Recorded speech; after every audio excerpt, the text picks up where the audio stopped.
Friends, स्वागत है आप सभी का द प्रेम सर के इस ऑफिशियल चैनल पर। आज से हम शुरू कर रहे हैं क्लास 10th की हिस्ट्री का सबसे महत्वपूर्ण और दिलचस्प सफ़र। हमारी एनसीईआरटी बुक में खंड 1 के अंदर 2 चैप्टर्स हैं और आज हम शुरुआत करने जा रहे हैं पहले चैप्टर से, यानी कि यूरोप में राष्ट्रवाद का उदय। सो फ्रेंड्स, आज के इस वीडियो लेक्चर में हम लोग यूरोप में राष्ट्रवाद का उदय यानी कि चैप्टर 1 को कंप्लीट करेंगे। तो चलिए सबसे पहले हम लोग ये जानते हैं कि हम लोग आखिरकार क्यों पढ़ते हैं यूरोप में राष्ट्रवाद का उदय। क्योंकि बहुत से स्टूडेंट सोचते हैं कि भारत में रहते हुए हमें यूरोप में राष्ट्रवाद का उदय क्यों पढ़ना चाहिए। इसका जो जवाब है काफ़ी आसान है। मान लीजिए आपको किसी मूवी का क्लाइमैक्स दिखा दिया जाए लेकिन शुरुआत ही ना बताई जाए, तो क्या कहानी समझ आएगी? बिल्कुल नहीं। ठीक उसी तरह भारत के स्वतंत्रता आंदोलन की कहानी समझने से पहले हमें उस सोच की शुरुआत जाननी होगी जहाँ से राष्ट्रवाद का विचार पैदा हुआ, और उस कहानी की शुरुआत होती है यूरोप से। इसलिए इस अध्याय को जो समझना है वह काफ़ी इम्पोर्टेंट है। तो आज के इस लेक्चर में हम इस पूरे चैप्टर का एक मजबूत बेस तैयार करेंगे और हम यह भी समझेंगे कि राष्ट्रवाद का असल मतलब क्या होता है और यह भावना यूरोप के लोगों के मन में कैसे आई। उसके बाद हम फ्रेडरिक सरयू के चित्रों से अपनी यात्रा शुरू करेंगे और जानेंगे कि उस दौर में यूरोप कैसा दिखता था। तो हम लोग अब सबसे पहले बात करते हैं राष्ट्रवाद के बारे में। क्या होता है ये राष्ट्रवाद? राष्ट्रवाद एक ऐसी विचारधारा है जिसमें लोग यह महसूस करने लगते हैं कि वे किसी राजा या फिर साम्राज्य की प्रजा नहीं हैं, बल्कि एक देश के नागरिक हैं। इसमें एक समान इतिहास, संस्कृति और भाषा को साझा करने वाले लोगों के मन में अपने देश के प्रति गहरा प्रेम, एकता और उसके विकास के लिए बलिदान देने की भावना पैदा होती है। तो अब देखते हैं 1848 में फ्रांसीसी कलाकार फ्रेडरिक सोर्यू ने 4 चित्रों की एक श्रृंखला बनाई थी। कितने चित्रों की? 4 चित्रों की। और उन्होंने जनतांत्रिक और सामाजिक गणतंत्रों के एक संसार की कल्पना की थी। अब जैसा कि आप स्क्रीन पर देख सकते हैं, ये जो है यह चित्र फ्रेडरिक सोर्यू द्वारा बनाया गया पहला चित्र है और यह स्वतंत्रता की प्रतिमा है। चित्र के केंद्र में स्वतंत्रता की प्रतिमा है, जैसा कि आप देख सकते हैं। इसके एक हाथ में जो है ज्ञानोदय की मशाल है, वहीं दूसरे हाथों में मनुष्य के अधिकारों का घोषणा पत्र है। और दुनिया के विभिन्न देशों के लोग जो हैं लंबी कतार में प्रतिमा की वंदना करते हुए आगे बढ़ रहे हैं। उसकी पहचान उनके राष्ट्रीय कपड़ों और झंडों से होती है। और इस चित्र की कल्पना के अनुसार जो है अमेरिका और स्विट्जरलैंड के लोग जो हैं सबसे आगे खड़े हैं, जो 1848 तक पहले ही राष्ट्रराज बन चुके थे। उसके बाद जो है फ्रांस के ठीक पीछे जर्मनी के लोग हैं, जो काले और लाल झंडे थामे हुए हैं। तो आप यहाँ देख सकते हैं काले, लाल और सुनहरे झंडे जो थामे हुए हैं, यह जर्मनी के लोग हैं। उस समय जर्मनी एक राष्ट्रराज नहीं बना था। यह झंडा उदारवादी उम्मीदों का प्रतीक था। और इस चित्र में ऊपर से जो है फरिश्ते और संत इस दृश्य को देख रहे हैं। चित्रकार ने इसका उपयोग दुनिया के राष्ट्रों के बीच भाईचारे के प्रतीक के रूप में किया है। आप देख सकते हैं ईसा मसीह, संत और फरिश्ते क्या कर रहे हैं? ऊपर से इसे देख रहे हैं। अब समझते हैं ये निरंकुशवाद क्या होता है। ऐसी सरकार या शासन व्यवस्था जिस पर किसी प्रकार का कोई अंकुश नहीं होता है। यह सत्ता केंद्रित सैन्य बल पर आधारित और दमनकारी होती है। उसके बाद कल्पनादर्श यानी कि यूटोपिया एक ऐसे समाज की कल्पना है जो इतना आदर्श है कि उसका साकार होना लगभग जो है असंभव है। एवं प्रतिमा के सामने ये जो टूटे बिखरे पड़े हैं वह निरंकुश संस्थानों के ध्वंसावशेष यानी कि टूटे हुए अवशेष हैं जो कि यहाँ पर बिखरे हुए हैं। इस बात का प्रतीक है कि राजशाही और तानाशाही का अंत हो रहा है। तो अब हम लोग देखते हैं अनरेस्ट रेनन के बारे में। 1882 में जो है फ्रांसीसी दार्शनिक अनरेस्ट रेनन ने एक व्याख्यान दिया था। सबसे पहला था एक राष्ट्र लंबे प्रयासों, त्याग और निष्ठा का चरम बिंदु है एवं एक राष्ट्र निर्माण केवल समान भाषा या फिर नस्ल या फिर धर्म या फिर क्षेत्र से नहीं होता है। रेनन के अनुसार जो है राष्ट्र एक बड़ी और व्यापक एकता है। इसका आधार क्या है? जनमत संग्रह है, यानी कि लोगों की इच्छा, यानी कि इसका जो मेन बेस है राष्ट्र का वो जनमत संग्रह है। एवं किसी देश का जो अस्तित्व है उसकी ज़रूरत है, बल्कि यह होना अनिवार्य है। यदि लोग एक साथ रहना चाहते हैं तो यह राष्ट्र की इच्छा है। 19वीं सदी के दौरान राष्ट्रवाद एक ऐसी शक्ति बनकर उभरा जिसने यूरोप के राजनीतिक और मानसिक जगत में भारी बदलाव किए एवं यूरोप में लंबे समय से चले आ रहे बहुराष्ट्रीय साम्राज्य धीरे धीरे जो है खत्म होने लगे और उसकी जगह राष्ट्र राज्यों ने ले ली। यानी कि अब क्या हो गया? राष्ट्र राज्य का उदय हो गया। तो सवाल यह उठता है कि ये राष्ट्र राज्य आखिर है क्या? तो यह वह राज्य है जहां न केवल शासक बल्कि उसके अधिकांश नागरिकों में ऐसा साझा पहचान यानी कि साझा इतिहास और विरासत की भावना होती है। जैसा कि आपको स्क्रीन पर दो चित्र दिख रहा है, तो 1798 में पत्रकार एंड्रियास रेबमान द्वारा डिजाइन किया गया एक पंचांग यानी कि कैलेंडर का यह मुख्य पृष्ठ है, यानी कि यह जो है फ्रंट पेज है कैलेंडर का। अगर इस चित्र की अर्थ की बात करें तो इसमें फ्रेंच ब्रेस्टिल किले में क्रांतिकारी भीड़ के प्रवेश को दिखाया गया है एवं यह किला निरंकुश शासन के गढ़ के रूप में चित्रित है। एवं इस चित्र में लिखा गया प्रसिद्ध नारा का मीनिंग था लोगों को अपनी आज़ादी जो है खुद ही कर लेनी चाहिए, यानी कि लोगों को अपनी आज़ादी मुट्ठी में कर लेनी चाहिए। रेबमान एक पत्रकार था जो मेंच नामक शहर में रहता था और वह जर्मन जेकोबिन गुट का सदस्य था। तो हम जो ये मानचित्र देख रहे हैं यह 1815 के बाद की राजनीतिक स्थिति को दर्शाता है, तो इसे ध्यान से समझते हैं। 1815 में नेपोलियन की हार के बाद वियना कांग्रेस ने यूरोप की सीमाओं को फिर से निर्धारित किया। आप देख सकते हैं कि उस समय जो है यूरोप एक काफ़ी बड़े साम्राज्य थे, जैसे कि रूसी साम्राज्य, यह जो है पूर्व में एक विशाल हिस्से पर फैला है। वहीं अगर हम लोग ऑस्ट्रियाई साम्राज्य को देखें तो यह मध्य यूरोप का एक बड़ा शक्ति का केंद्र था एवं ऑटोमन साम्राज्य जो है दक्षिण पूर्व यूरोप यानी कि बाल्कन क्षेत्र में क्या है फैला हुआ है। तो नक्शे में जर्मनी, इटली, पोलैंड जैसे छोटे छोटे राज्य में बिखरे हुए दिखाई देते हैं, क्योंकि उस समय जो है वे एकीकृत राष्ट्र राज्य नहीं बने थे। तो अब हम लोग बात करते हैं प्रशासनिक सुधार यानी कि 1804 की नागरिक संहिता। तो नेपोलियन ने व्यवस्था को सही करने के लिए 1804 में एक नागरिक संहिता बनाई। इसका सबसे बड़ा फ़ायदा यह था कि जन्म से मिलने वाली सभी फालतू की सुख सुविधाएं खत्म कर दी गई। अब जो है हर नागरिक कानून की नज़र में बराबर था और सबको अपनी संपत्ति सुरक्षित रखने का अधिकार मिल गया था।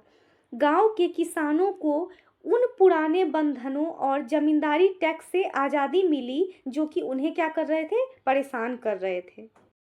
उसके बाद जो है शहरों में कारीगरों पर लगे पुराने नियम हटा दिए गए, जिससे व्यापार में सुधार हुआ। जब यातायात और संचार की व्यवस्था बेहतर हुई तो व्यापारियों और किसानों को लगा कि एक जैसा कानून और एक जैसी मुद्रा होने से अब काम करना क्या हो गया है, काफ़ी ज़्यादा आसान हो जाएगा। यानी कि उन्होंने क्या सोचा कि मानक भार तथा नाप और एक राष्ट्रीय मुद्रा से जो एक इलाके से जो दूसरे इलाके में वस्तु पूंजी के आवागमन होंगे, उसमें काफ़ी ज़्यादा सहूलियत होगी। अब हम लोग इस चित्र को अगर ध्यान से देखें तो यह जो है स्वतंत्रता का वृक्ष यानी कि ट्री ऑफ लिबर्टी लगाया जा रहा है। एवं यह जो चित्र है एक उम्मीद को दिखाता है। लोग पहले बहुत खुश थे क्योंकि उन्हें लगा कि फ्रांसीसी सेना उन्हें गुलामी से आज़ाद कराने आई है। लेकिन अगर आप इस चित्र में सैनिकों को देखेंगे तो यहाँ जो है वे क्या कर रहे हैं, स्थानीय लोगों को दबा रहे हैं। और यह चित्र उसी की सच्चाई को दिखाता है कि नेपोलियन की सेना के आने से शुरुआत में तो लोगों को आज़ादी का तोहफा मिला, लेकिन जल्दी ही उन्हें समझ आ गया कि ये सैनिक उनकी मर्जी के बिना उन पर कब्जा कर रहे हैं। और यह जो चित्र है जर्मन चित्रकार कार्ल कैस्पर फेटर्स द्वारा बनाए गए फ्रेंच सेनाओं द्वारा ज्वेब्रकेन शहर पर कब्जा है। शुरुआत में जो है हॉलैंड, स्विट्जरलैंड, ब्रुसेल्स और वारसा जैसे शहरों के लोगों ने फ्रांसीसी फौज का स्वागत एक मुक्तिदाता यानी कि मसीहा की तरह किया था। लोगों को लगा था कि ये सैनिक उन्हें राजाओं के अत्याचार से आज़ाद करा देंगे। लेकिन क्या हुआ कि धीरे धीरे जो यह खुशी है वह दुश्मनी में बदल गई। कारण यह था कि नेपोलियन को प्रशासनिक व्यवस्था उन्हें राजनीतिक आज़ादी देनी नहीं थी। उसे पूरे यूरोप को जीतने के लिए और ज़्यादा फौज चाहिए थी। इसलिए उसने जो है ज़बरदस्ती लोगों को सेना में भर्ती करना शुरू कर दिया। साथ ही प्रेस पर सेंसरशिप लगा दी और टैक्स यानी कि कर को बढ़ा दिए।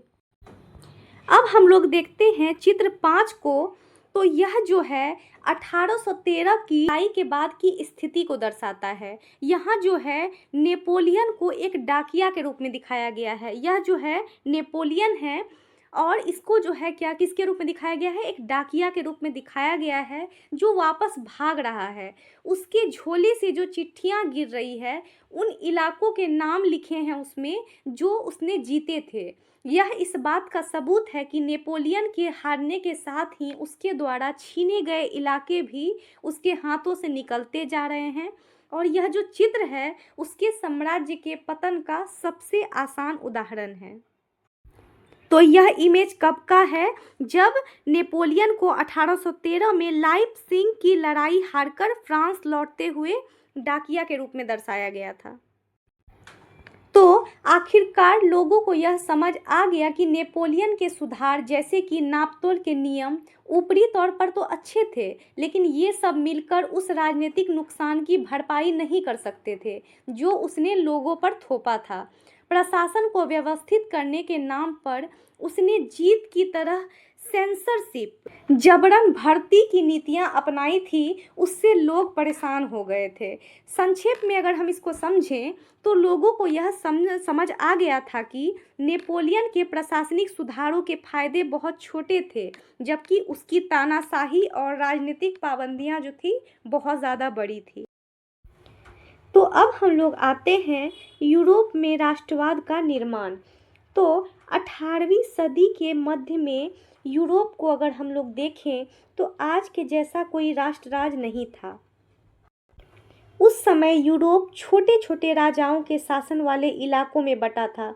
यहाँ के जो लोग हैं आपस में जुड़े नहीं थे, बल्कि अलग अलग भाषाएं बोलते थे। उनकी संस्कृति भी अलग थी। और इसका सबसे बड़ा उदाहरण जो है हैब्सबर्ग साम्राज्य है। इसमें जो है ऑस्ट्रिया, हंगरी एवं इसी जैसे अलग अलग क्षेत्रों के लोग शामिल थे। यहाँ कोई साझा पहचान नहीं थी, सिर्फ राजा के प्रति निष्ठा थी। इस स्थिति में राष्ट्रवाद या फिर राष्ट्र राज्य का विचार अचानक से पैदा नहीं हुआ। अब समझते हैं हम लोग कुलीन वर्ग और नया मध्य वर्ग। तो सबसे पहले हम लोग जानते हैं कि कुलीन वर्ग क्या होता है। उस समय यूरोप का सबसे ताकतवर और अमीर वर्ग कुलीन वर्ग था। ये लोग जीवन जीने के तरीके में एक समान थे, फ्रेंच भाषा बोलते थे और आपस में शादी संबंधों से जुड़े थे, पर यह एक बहुत छोटा समूह था। अब आगे देखते हैं किसान एवं मध्य वर्ग को। तो सबसे पहले अगर हम लोग बात करें तो जनसंख्या के अधिकांश लोग जो थे वे कृषक थे, यानी कि जनसंख्या का बड़ा हिस्सा किसान था। इंग्लैंड में औद्योगिकीकरण 18वीं सदी के दूसरे भाग में आरंभ हुआ, लेकिन फ्रांस और जर्मनी के राज्यों के कुछ हिस्सों में यह 19वीं शताब्दी के दौरान ही हुआ। यानी कि जनसंख्या का बड़ा हिस्सा किसान था, लेकिन जो है 18वीं सदी के अंत एवं 19वीं सदी की शुरुआत में औद्योगिक क्रांति के कारण शहरों का विकास हुआ। इससे एक नया मध्य वर्ग यानी कि मिडिल क्लास क्या हो गया, पैदा हो गया, जिसमें कि उद्योगपति, व्यापारी और प्रोफेशनल लोग थे। इसी वर्ग ने राष्ट्रीय एकता और उदारवादी राष्ट्रवाद के विचारों को सबसे ज़्यादा क्या किया, आगे बढ़ाया। अब बात करते हैं हम लोग उदारवादी राष्ट्रवाद के क्या मायने थे। तो सबसे पहले हम लोग समझते हैं कि यहाँ जो है उदारवाद का क्या मतलब होता है। तो उदारवाद का मतलब होता है आज़ाद। मध्यम वर्ग के लिए इसके जो दो अर्थ थे, अब हम लोग उन्हें समझते हैं। तो हम लोग अब इस पे सबसे पहले बात करते हैं व्यक्ति के लिए आज़ादी। इसका मतलब था कानून के सामने सब बराबर हों और सरकार लोगों की सहमति से चले। ये लोग संविधान और संसदीय सरकार के समर्थक थे। वहीं दूसरा है मताधिकार की सीमा। कानून के सामने बराबरी का मतलब यह नहीं था कि सबको वोट देने का हक मिले। शुरुआती उदारवाद में वोट का अधिकार केवल उन्हीं पुरुषों को था जिनके पास संपत्ति थी। महिलाओं और संपत्तिहीन पुरुषों को इस हक से जो है बाहर रखा गया था। यानी कि अगर हम इसे समझें तो उदारवाद का जो मतलब है, तो अब हम लोग समझते हैं आर्थिक क्षेत्र में उदारवाद। तो इसका मतलब होता है बाजार की आज़ादी और चीज़ों के आने जाने पर लगी पाबंदियों को ख़त्म करना। तो नेपोलियन के समय में जो है टोटल 39 राज्य थे एवं हर राज्य की अलग मुद्रा और नापतोल का सिस्टम था। उदाहरण के लिए एक व्यापारी को एक जगह से दूसरे जगह जाने के लिए कई कस्टम बैरियर पार करने पड़ते थे और हर बार जो है टैक्स देना पड़ता था। 1833 में हैम्बर्ग से न्यूरेमबर्ग जाकर अपना माल बेचने वाले एक व्यापारी को 11 सीमा शुल्क नाकों से गुजरना पड़ता था और हर बार लगभग 5% सीमा शुल्क देना पड़ता था। एवं अगर हम लोग बात करें कि इसमें जो है शुल्क कैसे लगाए जाते थे, तो वह वस्तुओं का आकार उसी पर डिपेंड करता था। 1834 में जो है प्रसा की पहल पर अगर हम लोग बात करें तो 1834 में प्रसा की पहल पर एक शुल्क संघ बनाया गया। इसने सारे कस्टम बैरियर खत्म कर दिए और मुद्राओं की संख्या 30 से घटाकर सिर्फ 2 कर दी थी। यानी कि पहले जो थी मुद्रा 30 थी, लेकिन बाद में उसको घटाकर कितना कर दिया गया था, 2 कर दिया गया था। इससे जो है आर्थिक आज़ादी और इसी ने लोगों को राष्ट्रीय एकता की भावना को और मजबूत किया। अब आता है 1815 के बाद एक नया रूढ़िवाद। तो 1815 में नेपोलियन की हार के बाद यूरोपीय में रूढ़िवादी ताकतों का फिर से बोलबाला हो गया। ये लोग पुरानी व्यवस्था यानी कि राजतंत्र, चर्च और सामाजिक ऊंच नीच को वापस लाना चाहते थे। इनका मानना था कि समाज में आधुनिकीकरण के बजाय परंपराओं को बचाकर रखना ही सही है। इन्होंने सत्ता पर फिर से अपना नियंत्रण जमा लिया और नई उदारवादी सोच को दबाने की कोशिश की, जिससे कि संघर्ष की स्थिति पैदा हो गई। फिर क्या हुआ, 1815 में ब्रिटेन, रूस, प्रसा और ऑस्ट्रिया जैसी यूरोपीय शक्तियों, जिन्होंने मिलकर नेपोलियन को हराया था, के प्रतिनिधि यूरोप के लिए एक समझौता तैयार करने के लिए वियना में मिले थे। और इसी सम्मेलन की मेजबानी जो है ऑस्ट्रिया के चांसलर ने किया था, जिनका नाम था ड्यूक मेटरनिक। और इसमें प्रतिनिधियों ने 1815 की वियना संधि तैयार की, जिसका उद्देश्य जो था उन कई सारे बदलावों को ख़त्म करना था जो नेपोलियाई युद्धों के दौरान हुए थे एवं फ्रांसीसी के दौरान हटाए गए बुर्बो वंश को सत्ता में बहाल किया गया और फ्रांस ने उन इलाकों को खो दिया जिन पर कब्जा उसने नेपोलियन के अधीन किया था। उसके बाद जो है फ्रांस की सीमाओं पर कई राज्य कायम कर दिए गए ताकि भविष्य में फ्रांस विस्तार ना कर सके। अंततः क्या हो गया कि उत्तर में जो है नीदरलैंड का राज्य स्थापित हो गया, जिसमें बेल्जियम शामिल था, और दक्षिण में पीडमोंट में जेनोवा जोड़ दिया गया। मगर नेपोलियन ने 39 राज्यों का जो जर्मन महासंघ स्थापित किया था उसे जो है बरकरार रखा गया। पूर्व में रूस को पोलैंड का एक हिस्सा दिया गया, जिसका प्रसा को सैक्सनी का हिस्सा प्रदान किया गया। इस सब का मुख्य उद्देश्य जो है उन राजतंत्रों की बहाली था जिन्हें नेपोलियन ने बर्खास्त कर दिया था, साथ ही यूरोप में एक नई रूढ़िवादी व्यवस्था कायम करने का लक्ष्य भी था। तो 1815 के बाद सत्ता में आए रूढ़िवादी राजा बहुत सख्त और निरंकुश थे, जो अपनी आलोचना या विरोध को बिल्कुल भी बर्दाश्त नहीं करते थे। उन्होंने क्या किया, अखबारों, किताबों, नाटकों और गीतों पर कड़े सेंसरशिप लगा दिए, जिससे कि क्या हुआ, ताकि लोग फ्रांसीसी क्रांति जैसी आज़ादी और बदलाव की बातें ना कर सके। इन तमाम पाबंदियों के बावजूद एक नए उदारवादियों को प्रेरणा मिली, यानी कि नए उदारवादी लोग अपने विचार को फैलाते रहे, जिसके कारण जो है प्रेस की आज़ादी उस समय का सबसे बड़ा मुख्य राजनीतिक मुद्दा बन गया था। यह चित्र के बारे में अगर हम लोग बात करें तो यह 1820 के आसपास जो है बना था। उसके बाद इस चित्र के बारे में अगर हम लोग बात करें तो यह एक व्यंग्य चित्र है, जिसे चिंतकों का क्लब कहा गया है। इसमें जो लोग बैठे हैं उन सभी के मुंह पर जो है पट्टियां बंधी हुई है, जैसा कि आप स्क्रीन पर देख सकते हैं कि इन सभी लोगों के मुंह पर जो है पट्टियां बंधी हुई है। यह उस समय के यूरोप की सच्चाई दिखाता है, जहां राजशाही के खिलाफ बोलने या अपने विचार रखने पर पूरी तरह से रोक थी। यहाँ तक कि दीवार पर जो है एक कटाक्ष लिखा है कि आज की बैठक का सबसे महत्वपूर्ण प्रश्न है, हमें कब तक बोलने दिया जाएगा। और यह बताता है कि उस समय बोलने की आज़ादी कितनी खत्म हो चुकी थी, और अगर कोई नियम तोड़ता था तो उसे मुंह बंद रखने की सजा दी जाती थी। अब हम लोग देखते हैं क्रांतिकारी यानी कि बदलाव की शुरुआत।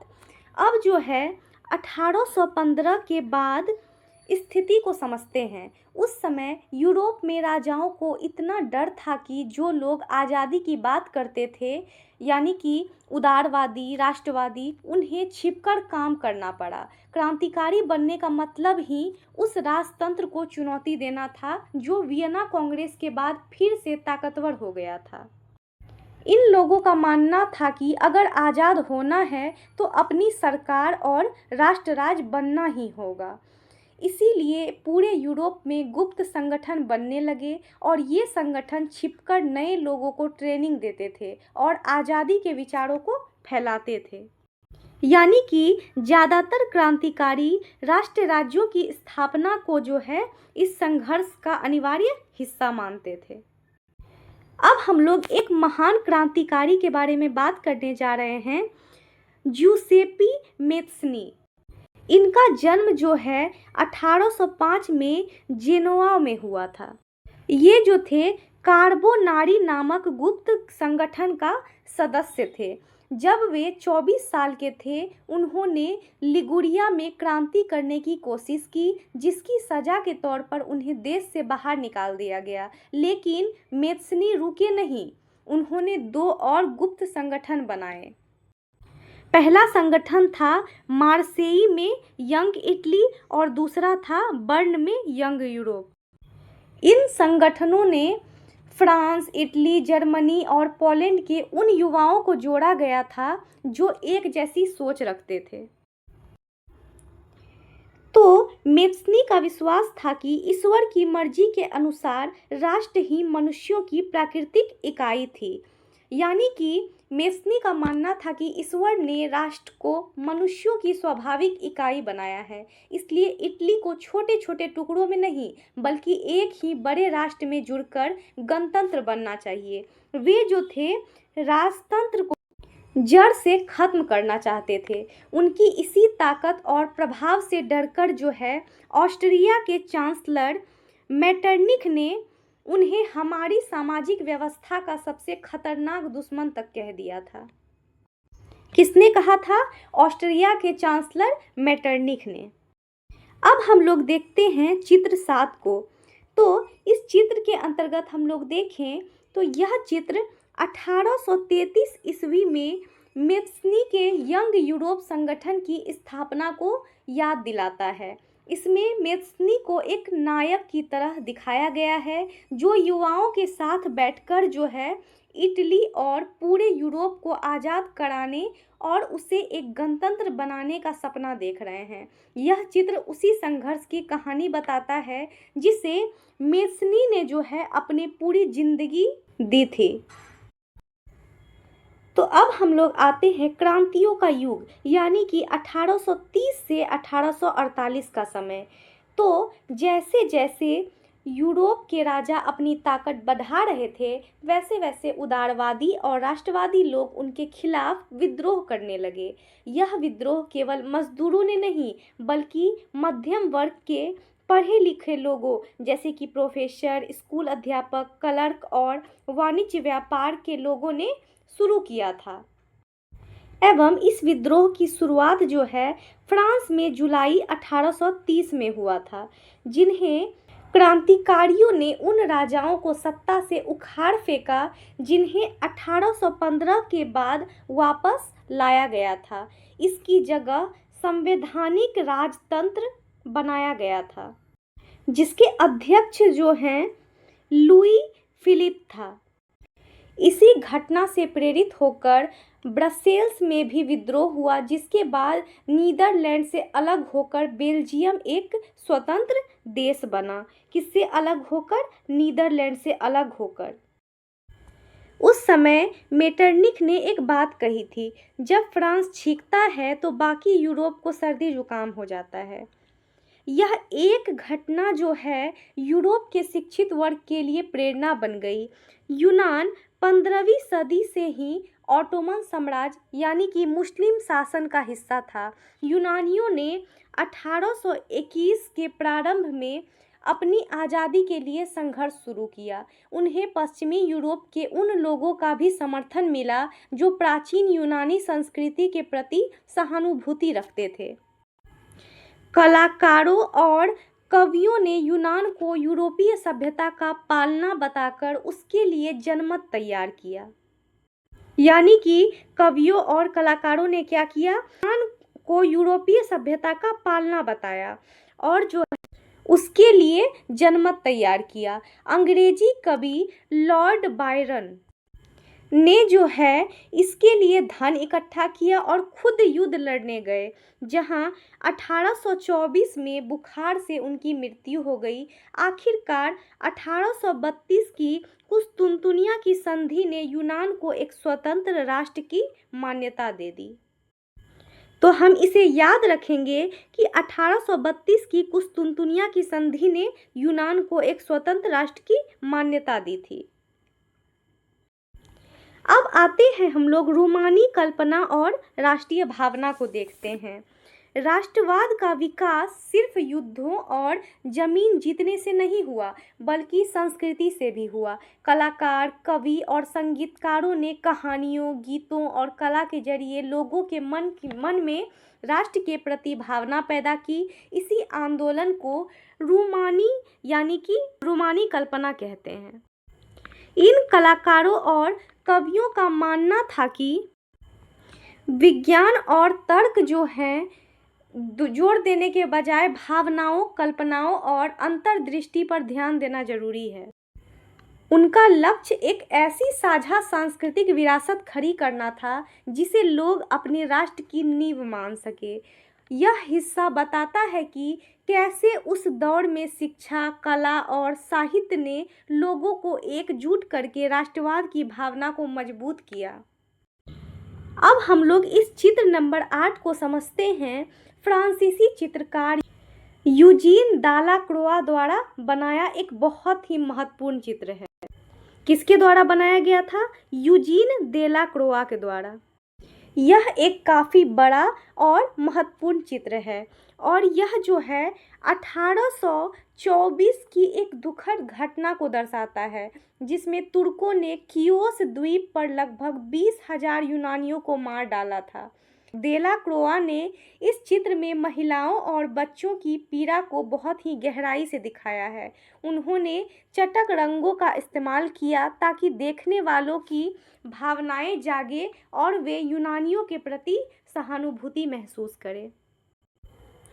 जर्मन दार्शनिक योहान ग्रॉटफ्रीड जैसे रोमानी चिंतकों ने दावा किया कि सच्ची जर्मन संस्कृति आम लोगों में ही बसी है। उनका मानना था कि राष्ट्र की सच्ची आत्मा को लोकगीतों, जनकाव्य और लोक नृत्यों के माध्यम से ही पहचाना जा सकता है। इसलिए जो है राष्ट्र निर्माण के लिए लोक संस्कृति के रूपों को इकट्ठा करना और उन्हें दर्ज करना बहुत ज़रूरी माना गया। तो अब हम लोग स्थानीय भाषाओं की बात करें तो स्थानीय लोक साहित्य और बोलियों पर जोर देने का उद्देश्य केवल पुरानी संस्कृति को बचाना ही नहीं था, बल्कि आधुनिक राष्ट्र के संदेश को उन लोगों तक पहुंचाना था जो ज़्यादातर जो है निरक्षर थे। और इसका सबसे बड़ा उदाहरण जो है पोलैंड पर लागू होता है, जिसे 18वीं सदी के अंत में रूस, प्रसा और ऑस्ट्रिया जैसी बड़ी शक्तियों ने आपस में बांट लिया था। हालांकि पोलैंड अब एक स्वतंत्र देश नहीं था, लेकिन वहाँ के लोगों ने संगीत जैसे कि कैरोल कुप्रिस्की द्वारा जो है ओपेरा और पोलोनेज माजूरका जैसे नृत्यों को अपनी भाषा के जरिए राष्ट्रीय पहचान को जीवित रखा। रूसी कब्जे के बाद जो है पोलिश भाषा को स्कूलों से बलपूर्वक हटाकर रूसी भाषा को हर जगह जबरन लादा गया एवं 1831 में रूस के विरुद्ध एक सशस्त्र विद्रोह हुआ, जिसे आखिरकार कुचल दिया गया। इसके अनेक सदस्यों ने राष्ट्रवादी विरोध के लिए भाषा को हथियार बनाया। चर्च के आयोजनों और संपूर्ण धार्मिक शिक्षा में पोलिश का इस्तेमाल हुआ। यह नतीजा जो है बड़ी संख्या में पादरियों और बिशपों को जेल में डाल दिया गया। रूसी अधिकारियों ने उन्हें सजा देते हुए साइबेरिया भेज दिया, क्योंकि उन्होंने रूसी भाषा का प्रचार करने से इनकार कर दिया था। पोलिश भाषा रूसी प्रभुत्व के विरुद्ध संघर्ष के प्रतीक के रूप में देखी जाने लगी। तो अब हम लोग समझते हैं ग्रीम बंधुओं की कहानी, यानी कि लोक कथाएं और राष्ट्र निर्माण। तो हम लोग इसे एक बार समझते हैं। यह जो है ग्रीम ब्रदर्स यानी कि जैकब ग्रीम और विल्हेल्म ग्रीम के बंधुओं का जन्म 1785 एवं 1786 जर्मनी के हनाउ शहर में हुआ था। यानी कि जैकब का जन्म जो है 1785 में हुआ था, वहीं विल्हेल्म का जो जन्म है 1786 में हुआ था। और ये कहाँ पे हुआ था? हनाउ शहर में। वे कानून की पढ़ाई करने के साथ साथ पुरानी लोक कथाएं इकट्ठा करते थे। उन्होंने गांव-गांव जाकर लोगों से कहानियां सुनी और उन्हें लिखकर सुरक्षित किया। उनका मानना था कि ये कहानियां एक तरह की राष्ट्रीय पहचान का हिस्सा है।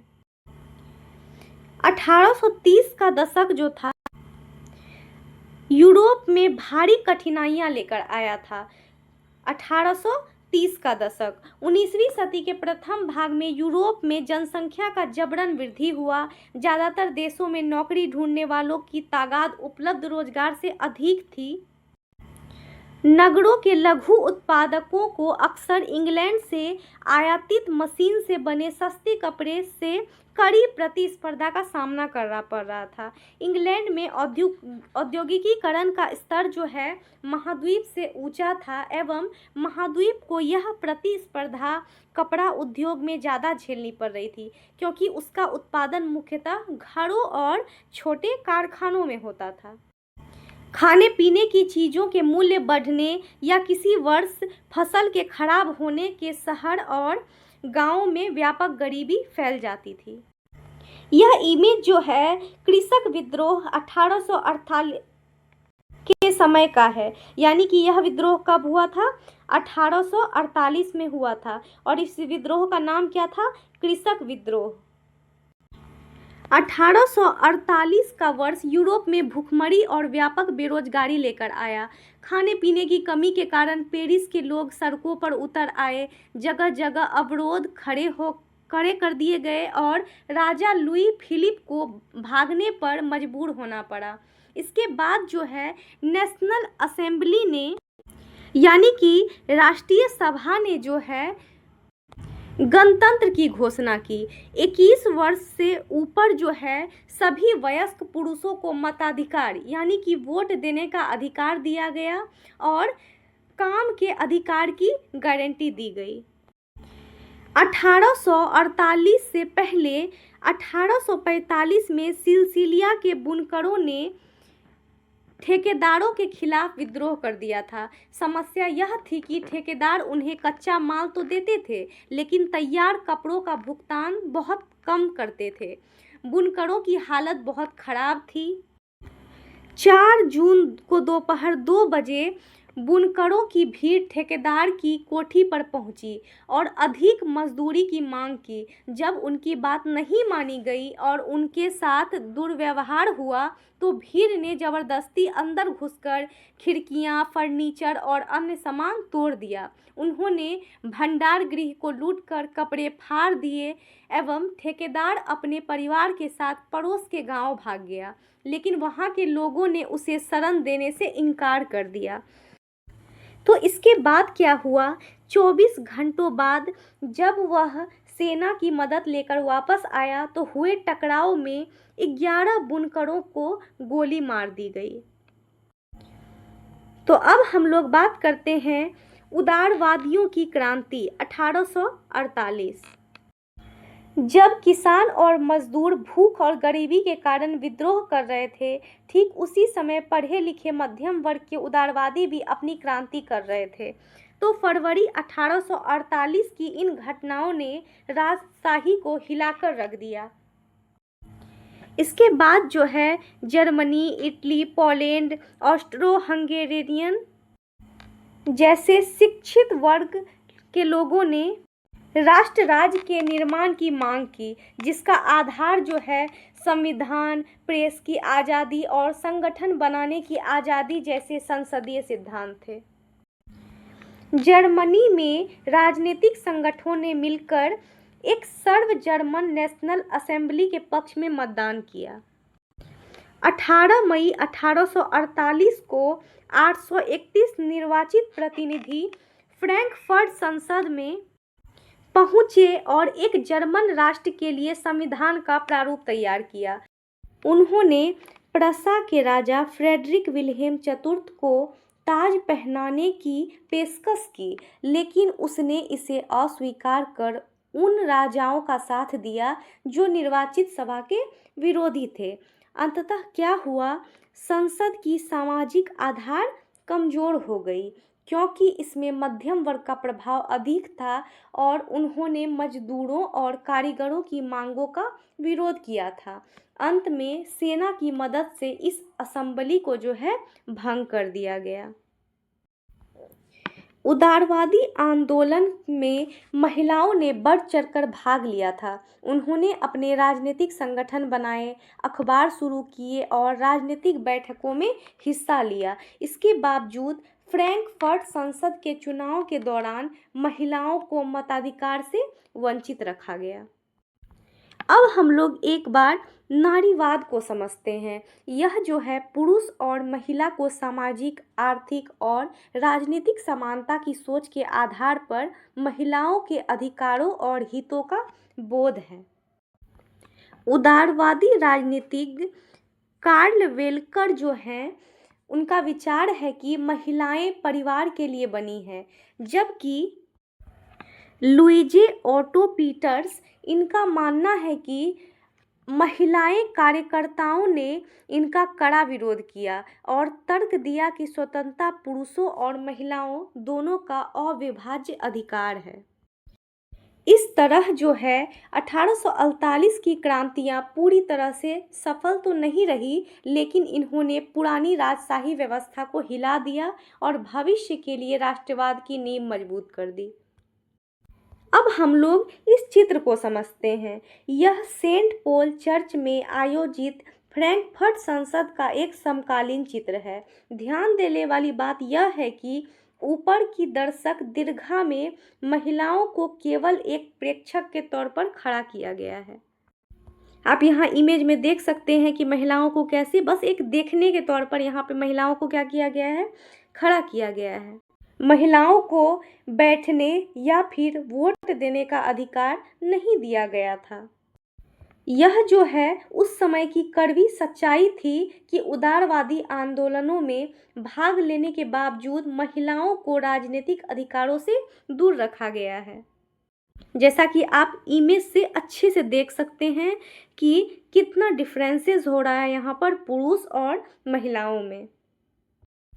हालांकि 1848 में रूढ़िवादी ताकतें उदारवादी आंदोलनों को दबाने में तो सफल हो गई, लेकिन वे पुरानी व्यवस्था को पूरी तरह से पहले जैसा बहाल नहीं कर पाई। राजाओं को यह समझ में आ गया था कि अगर वे अपनी सत्ता बनाए रखना चाहते हैं तो उन्हें केवल क्रांति और दमन के चक्र से काम नहीं चलेगा, उन्हें कुछ सुधार करने होंगे। 1848 के बाद के वर्षों में मध्य और पूर्वी यूरोप की निरंकुश राजशाहियों ने वे सुधार शुरू किए जो पश्चिमी यूरोप में 1815 से पहले ही हो चुके थे। इस प्रकार जो है हैब्सबर्ग के साम्राज्य और रूस में भूदासत्व और बंधुआ मजदूरी को समाप्त कर दिया गया। हैब्सबर्ग शासकों ने हंगरी के लोगों को थोड़ी और स्वायत्तता यानी कि स्वतंत्रता दी, हालांकि इससे अंततः निरंकुश मैयारों के प्रभुत्व का रास्ता ही साफ हुआ। अब हम लोग समझते हैं जर्मनी और इटली का निर्माण। तो इसमें हम लोग का सबसे पहला है, जर्मनी क्या सेना राष्ट्र की निर्माता हो सकती है? 1848 के बाद यूरोप में राष्ट्रवाद का लोकतंत्र और क्रांति से संबंध कम होने लगा। अब रूढ़िवादी ताकतें अपनी सत्ता और राजनीतिक प्रभुत्व बढ़ाने के लिए राष्ट्रवादी भावनाओं का इस्तेमाल करने लगी। जर्मनी का एकीकरण इसी प्रक्रिया का एक उदाहरण है। हालांकि मध्यम वर्ग के जर्मन लोगों ने 1848 में ही जर्मनी को एक राष्ट्र बनाने की कोशिश की थी, लेकिन राजशाही और सेना ने मिलकर उस उदारवादी प्रयास को कुचल दिया। जर्मनी के एकीकरण की जिम्मेदारी अब प्रसा के राजा ने ले ली और वहाँ के बड़े भूस्वामियों यानी कि जंकर्स का भी समर्थन प्राप्त हुआ। प्रसा के मुख्यमंत्री जो हैं ऑटो वॉन बिस्मार्क को इस प्रक्रिया का जनक माना जाता है, जिन्होंने प्रसा की सेना और नौकरशाही की मदद से 7 साल के दौरान ऑस्ट्रिया, डेनमार्क और फ्रांस के साथ 3 युद्ध लड़े और जीत हासिल की, जिससे एकीकरण की प्रक्रिया जो है पूरी हुई। 18 जनवरी 1871 की ठंडी सुबह वर्साई के महल के शीश महल यानी कि हॉल ऑफ मिरर्स में एक भव्य सभा हुई। इस सभा में जर्मनी के राजकुमारों, सेना के प्रतिनिधियों और प्रमुख मंत्रियों ने प्रसा के राजा काइजर विलियम प्रथम के नेतृत्व में नए जर्मन साम्राज्य का सम्राट घोषित किया गया। जर्मनी के नए राज्य ने वहाँ की मुद्रा, बैंकिंग और कानूनी व्यवस्था को जो है आधुनिकीकरण के आधार पर बहुत जोर दिया। प्रसा द्वारा उठाए गए कदम बाकी जर्मनी के लिए एक उदाहरण यानी कि मॉडल बना। अब आप ये जो चित्र देख रहे हैं ये एंटोन वॉन वर्नर की कृति है। तो यह चित्र वर्साई के शीश महल में नए जर्मन साम्राज्य की घोषणा को दर्शाता है, जहां बिस्मार्क और सेना के मुख्य कमांडर मंच के बीच में खड़े हैं और यह प्रसा की सैन्य शक्ति के प्रभुत्व का प्रतीक है। आप जैसा कि इमेज में देख सकते हैं। तो अब हम लोग आते हैं इटली पर। तो इसके अंतर्गत जो है हम लोग इटली के बिखराव और प्रारंभिक प्रयास को पढ़ेंगे। अब अगर हम लोग इस मानचित्र को देखें तो यह मैप जर्मनी के टुकड़ों का एक पजल है। इसे देखकर बस यह समझना है कि 1871 से पहले जर्मनी कोई एक देश नहीं था, बल्कि अलग अलग रंगों वाले छोटे बड़े ढेरों राज्यों का समूह था, जैसा कि आप इस मैप में देख सकते हैं। यहाँ पे प्रसा एवं अलग अलग रंगों से जो हिस्से दिख रहे हैं वे यह बताते हैं कि पहले हर राज्य की अपनी सीमाएं थी और वे अलग अलग पहचान रखते थे। तो इस मैप का सीधा मतलब यह है कि इन बिखरे हुए रंगों यानी कि राज्यों को मिलाकर एक बड़े जर्मन साम्राज्य को खड़ा किया गया है। और यह जो मैप है जर्मनी का एकीकरण 1866 से 1871 के बीच के समय का है। अब आगे देखते हैं 19वीं सदी के मध्य में इटली 7 अलग अलग राज्यों में बटा हुआ था। कितने राज्यों में? 7 अलग अलग राज्यों में। इनमें से केवल सार्डिनिया पीडमोंट पर एक इतालवी राजघराने का शासन था। उत्तर का हिस्सा ऑस्ट्रियाई हैब्सबर्गों के अधीन था। मध्य के इलाकों पर पोप का शासन था और दक्षिण के क्षेत्र स्पेन के बुर्बो राजाओं के नियंत्रण में थे।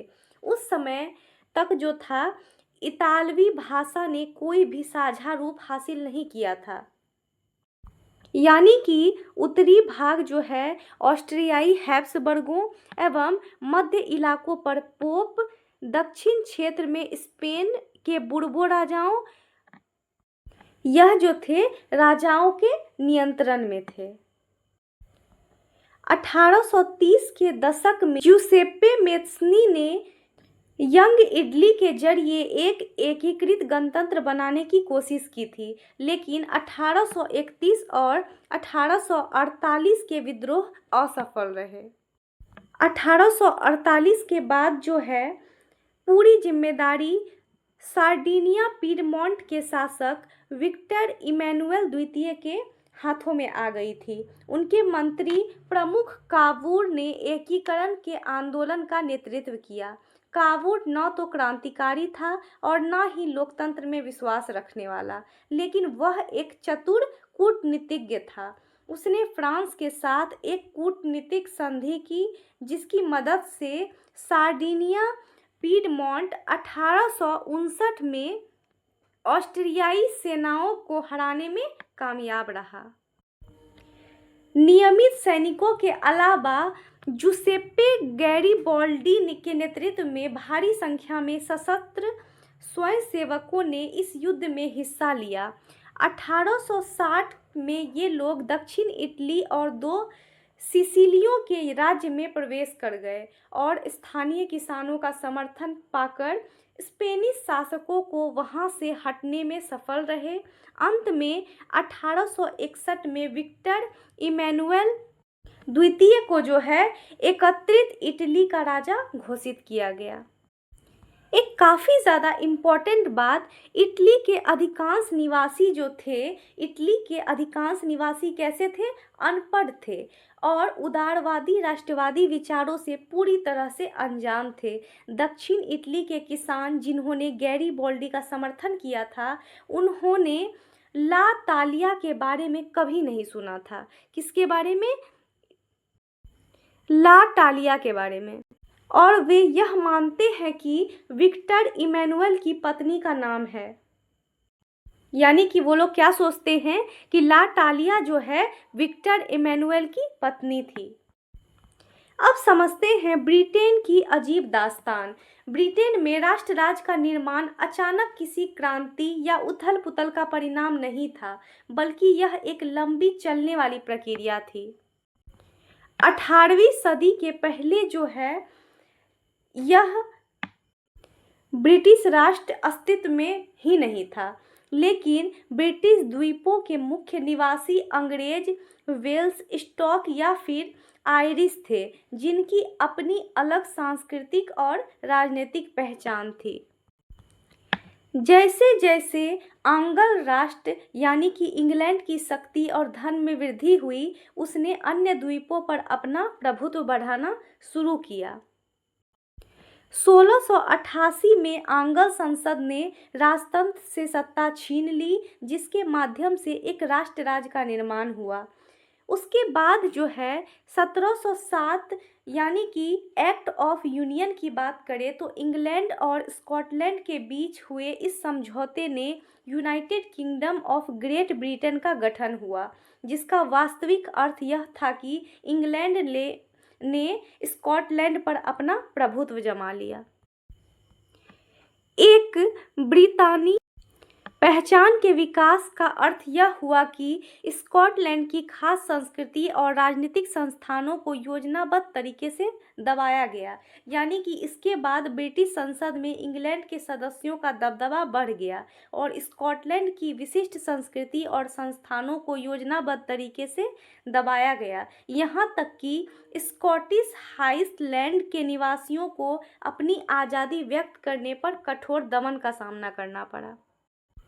अब हम लोग देखते हैं ज्यूसेप्पे गैरीबॉल्डी यानी कि 1807 ईस्वी से 1882 ईस्वी के समय का यह हिस्सा गैरीबॉल्डी के योगदान पर आधारित है, जो सेनानियों में सबसे ज़्यादा मशहूर थे एवं यह इटली के स्वतंत्रता सेनानी थे। एक नाविक परिवार से आने वाले गैरीबॉल्डी 1833 में मेत्सनी के यंग यानी कि इटली आंदोलन से जुड़े। उन्होंने 1848 तक विद्रोहों में भाग लिया और निर्वासन के बाद 1854 में विक्टर इमैनुअल द्वितीय का समर्थन किया। 1860 में उन्होंने दक्षिण इटली की ओर अपने प्रसिद्ध रेड शर्ट्स यानी कि सशस्त्र स्वयंसेवकों के साथ अभियान का नेतृत्व किया। किसके साथ? रेड शर्ट्स के साथ, जिससे इटली के एकीकरण में महत्वपूर्ण भूमिका निभाई। तो आप यहाँ इमेज देख सकते हैं कि कैसे यहाँ पे गैरीबॉल्डी जो है विक्टर इमैनुअल द्वितीय को इटली नामक बूट यानी कि जूता पहनने में मदद कर रहे हैं। और यह जो है 1859 का अंग्रेजी व्यंग्य चित्र है। स्कॉटलैंड की तरह आयरलैंड का भी बुरा हाल हुआ। आयरलैंड कैथोलिक और प्रोटेस्टेंट धार्मिक गुटों में गहराई से बटा हुआ था। अंग्रेजों ने आयरलैंड में प्रोटेस्टेंट धर्म मानने वालों को बहुसंख्यक कैथोलिक पर प्रभुत्व जमाने में मदद की। ब्रिटिश प्रभाव के खिलाफ हुए कैथोलिक विद्रोहों को अंग्रेजों ने बहुत निर्ममता से कुचल दिया। वोल्टटोन और उसकी यूनाइटेड आयर मिशन ने यानी कि यूनाइटेड आयर मिशन 1798 की अगुवाई में हुआ विद्रोह विफल रहा और 1801 में आयरलैंड को जो है ज़बरदस्ती यूनाइटेड किंगडम में शामिल कर दिया गया। क्या किया गया? ज़बरदस्ती जो है आयरलैंड को यूनाइटेड किंगडम में शामिल कर दिया गया।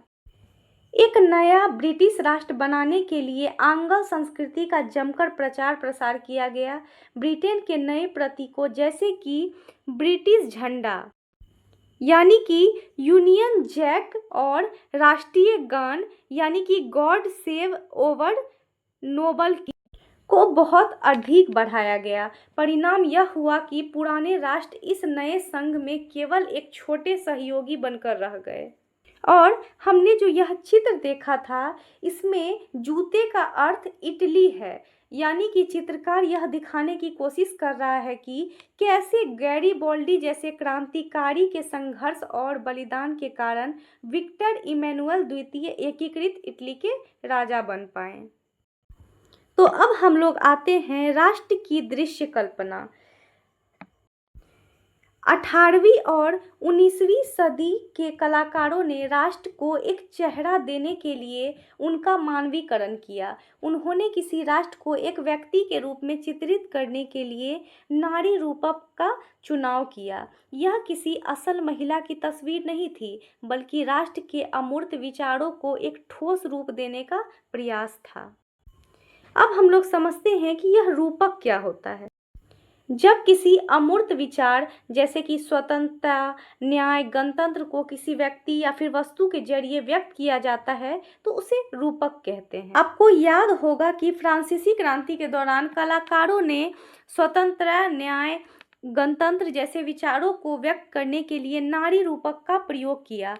इन आदर्शों को विशेष वस्तुओं या फिर प्रतीकों से व्यक्त किया गया था। जैसा कि आपको याद होगा, स्वतंत्रता का प्रतीक लाल टोपी या फिर टूटी जंजीर है और इंसाफ को आमतौर पर एक ऐसी महिला के प्रतीकात्मक रूप से व्यक्त किया जाता है जिसकी आंखों पर पट्टी बंधी हुई है और वह तराजू के लिए हुई है। यहाँ फ्रांस रूप का नाम जो है Marianne Khan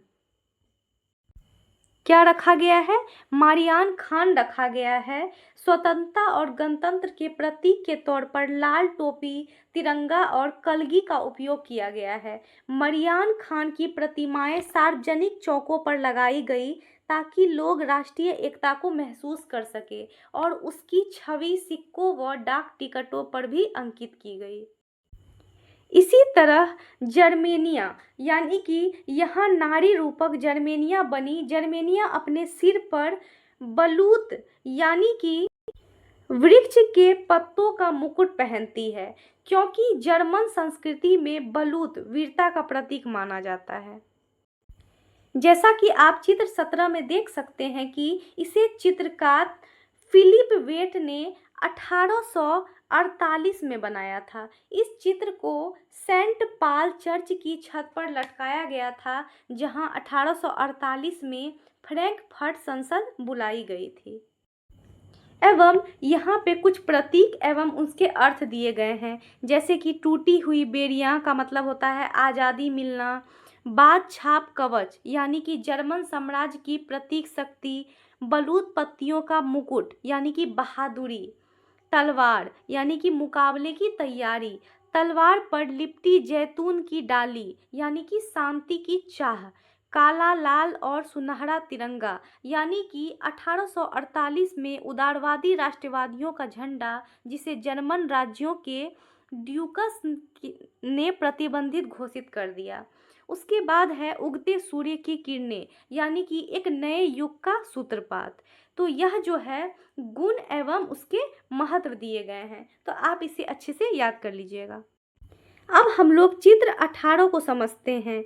the fallen Germania, हताश जर्मेनिया, जूलियस ह्यूबर 1850। तो यह जो है 1850 में जूलियस हुबनर द्वारा बनाया गया चित्र है, जिसका शीर्षक है द फॉलेन जर्मेनिया यानी कि हताश जर्मेनिया। तो इस चित्र को अगर हम लोग समझें तो यह चित्र में जर्मेनिया को ज़मीन पर लेटा हुआ और हताश दिखाया गया है। यह उन ऐतिहासिक घटनाओं की ओर संकेत करता है जब 1848 की क्रांतिकारी कोशिश विफल हो गई और उदारवादी राष्ट्रवादियों का संघर्ष दब गया। यह राष्ट्र की निराशा और हार का प्रतीक है। आप देख सकते हैं कि कैसे जर्मेनिया को लेटा हुआ दिखाया गया है। अब हम लोग समझते हैं चित्र 19 को जर्मेनिया गार्डिंग द राइन, यानी कि राइन नदी पर पहरा देती जर्मेनिया। यह चित्र जो है 1860 में चित्रकार लॉरेंस क्लसेन द्वारा बनाया गया चित्र है। इसमें जर्मेनिया की राइन नदी की रक्षा करते हुए दिखाया गया है। उसने अपने हाथ में जो है एक तलवार पकड़ी है जिस पर लिखा है जर्मन तलवार, यानी कि जर्मन राइन की रक्षा करती है। और यह चित्र जर्मन राष्ट्रवाद के आक्रामक और रक्षात्मक स्वरूप को दर्शाता है, जहां देश की सीमाओं की रक्षा को सबसे ऊपर रखा गया है। तो अब हम लोग समझते हैं राष्ट्रवाद और साम्राज्यवाद। 19वीं सदी की अंतिम तिमाही यानी कि 1875 के बाद तक जो है राष्ट्रवाद का वह उदारवादी और लोकतांत्रिक स्वभाव नहीं रहा जो सदी के शुरू में था। अब राष्ट्रवाद सीमित लक्ष्यों वाला एक संकीर्ण सिद्धांत बन गया। इस दौरान जो है राष्ट्रवादी समूह एक दूसरे के प्रति जो है अनुदार हो गए और लड़ने के लिए हमेशा तैयार रहते थे। वहीं यूरोपीय शक्तियों ने अपने स्वार्थों को पूरा करने के लिए अधीन लोगों की राष्ट्रवादी भावनाओं का इस्तेमाल करना शुरू कर दिया। 1871 के बाद यूरोप में राष्ट्रवादी तनाव का स्रोत बाल्कन क्षेत्र था। बाल्कन क्षेत्र का एक बड़ा हिस्सा ऑटोमन साम्राज्य के नियंत्रण में था। बाल्कन क्षेत्र में रूमानी राष्ट्रवाद के विचारों के फैलने और ऑटोमन साम्राज्य के विघटन की स्थिति जो है काफ़ी विस्फोटक हो गई एवं 19वीं सदी में ऑटोमन साम्राज्य ने आधुनिकीकरण और आंतरिक सुरक्षा के जरिए मजबूत बनना चाहा था, किंतु इसमें बहुत कम सफलता मिली। एक के बाद एक उसके अधीन यूरोपीय राष्ट्रीयताएं उसके चंगुल से निकलकर स्वतंत्रता की घोषणा करने लगी। बाल्कन लोगों ने आज़ादी या राजनीतिक अधिकारों के अपने दावों को राष्ट्रीयता का आधार दे दिया। अगर हम लोग मेन बातों पर फोकस करें तो कैसे राष्ट्रवाद धीरे धीरे एक सकारात्मक विचारधारा यानी कि आज़ादी की लड़ाई से बदलकर एक आक्रामक साम्राज्यवादी सोच में बदल गया। 1871 के बाद यूरोप में गंभीर राष्ट्रवादी तनाव का केंद्र बाल्कन क्षेत्र था। इस क्षेत्र में भौगोलिक और जातीय भिन्नता थी और इसमें रोमानिया, बुल्गारिया, यूनान, सर्बिया आदि जैसे कई देश शामिल थे, जिनके निवासियों को स्लाव कहा जाता था। क्या पुकारा जाता था? स्लाव पुकारा जाता था। इस क्षेत्र का एक बड़ा हिस्सा लंबे समय तक ऑटोमन साम्राज्य के नियंत्रण में था। जैसे जैसे ऑटोमन साम्राज्य कमजोर हुआ, बाल्कन के लोग अपनी आज़ादी के लिए संघर्ष करने लगे और उन्होंने इतिहास का सहारा लेकर खुद को पहले से स्वतंत्र साबित करने की कोशिश की। बाल्कन के जो राज्य के लोग थे एक दूसरे से बहुत ईर्ष्या करते थे और हर देश अपने क्षेत्र को बढ़ाना चाहता था, जिससे वहाँ टकराव बढ़ गया।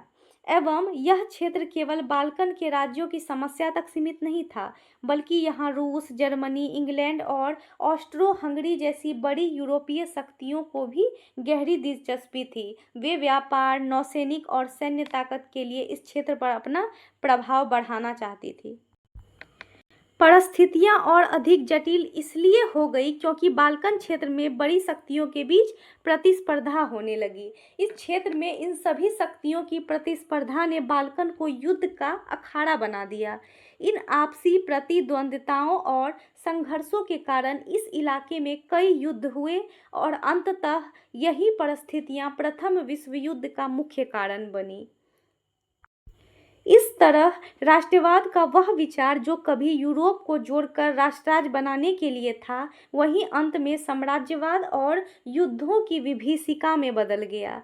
यह जो है प्रथम विश्व युद्ध का मेन कारण बन गया। अब हम लोग समझते हैं चित्र 20 को, यानी कि ब्रिटिश साम्राज्य का यशगान करता एक मानचित्र। तो अगर हम लोग इस चित्र को ध्यान से देखें तो यह ब्रिटिश साम्राज्य के विस्तार को महिमान्वित करता है। इसमें ऊपर की ओर स्वतंत्रता का बैनर लगा है। आप देख सकते हैं कैसे यहाँ पे स्वतंत्रता का जो है बैनर लगा हुआ है। चित्र के मध्यम में ब्रिटानिया यानी कि ब्रिटिश राष्ट्र का रूपक को विश्व के नक्शे पर बैठ दिखाया गया है। यानी कि आप यहाँ पे देख सकते हैं कि कैसे यहाँ पर ब्रिटानिया यानी कि ब्रिटिश राष्ट्र के रूपक को नक्शे पर यहाँ बैठाया गया है। और जो है इसके चारों ओर विभिन्न उपनिवेशों जैसे कि भारत से हाथी, अन्य जगहों से शेर, वन्य जीव और स्थानीय लोग को ब्रिटिश प्रभुत्व के अधीन दर्शाया गया है। यह चित्र ब्रिटिश साम्राज्य की ताकत और उसके वैश्विक विस्तार को गौरव के रूप में दिखाता है। आप इस चित्र को अच्छे से एनालाइज कर सकते हैं। देखिए कि यहाँ पे कैसे हाथी, चीता, हिरन सबको अच्छे से दिखाया गया है ब्रिटिश प्रभुत्व के अधीन। साम्राज्यवाद से जुड़कर राष्ट्रवाद जो है 1914 में यूरोप को महाविपदा यानी कि प्रथम विश्व युद्ध की ओर ले गया। वहीं इसी समय दुनिया के उन अनेक देशों में जिनका 19वीं सदी में यूरोपीय शक्तियों ने उपनिवेशीकरण किया था, साम्राज्यवादी प्रभुत्व के खिलाफ विरोध शुरू हो गया। ये सभी आंदोलन एक सामूहिक एकता की भावना से प्रेरित थे जो साम्राज्यवाद विरोध की प्रक्रिया में पैदा हुई थी। राष्ट्रवाद का यूरोपीय विचार अब हर जगह दोहराया नहीं गया, क्योंकि हर जगह के लोगों ने अपनी परिस्थिति के अनुसार एक विशिष्ट यानी कि अलग प्रकार का राष्ट्रवाद विकसित किया। अंत में यह विचार जो है समाज को राष्ट्र राज्यों में गठित कर दिया जाना चाहिए, अब पूरी दुनिया में एक स्वाभाविक और सार्वभौम विचार मान लिया गया।